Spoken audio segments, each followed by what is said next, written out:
Hey guys, I'm Mrs. Dickey, and you're watching a special look back edition of Tribe Time.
We have a new name for the coronavirus. The World Health Organization has officially called it COVID-19. Coronavirus is spreading so quickly around the globe, it may only be a matter of time before it begins rolling across the U.S. with the potential to become a pandemic. Now to growing concerns about the deadly coronavirus officially hitting the U.S. This is truly an unprecedented situation. This virus doesn't discriminate. It attacks everyone. The story of the coronavirus changes by the hour. Coronavirus exploding coast to coast.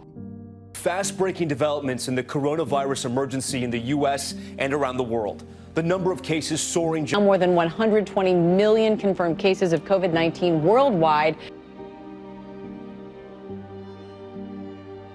Making the call to close public schools, turning to remote learning for now. School is temporarily shut down. Those students opting for in-person classes will now learn virtually. Many schools around the world, as you know, have shut down, some for extended periods of time as this virus spreads.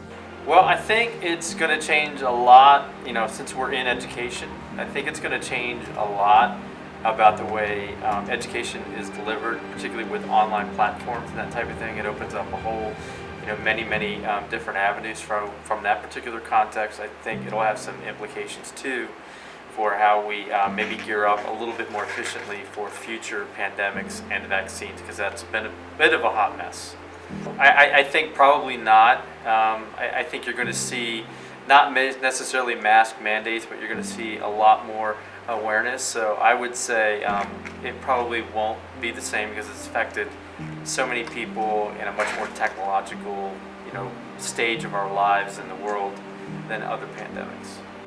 I mean, it's kind of hard in the context of, none of us really, few that are on this earth have lived through other pandemics, but I know that they've had kind of a long-lasting effect in terms of technology and science, and I guess maybe I kind of answered that the first time, and that I think there'll be much more of a concerted effort to be proactive with how we handle the next one, because the only thing we can be sure of is there's going to be another one, and not just be scrambling like I kind of feel like in a lot of ways we have been for a year. We're getting vaccines, we're kind of getting past it, but I mean, it's hard to believe it's literally been a calendar year since this started.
Yeah, it's hard to believe that it's been a year since we started dealing with the COVID pandemic.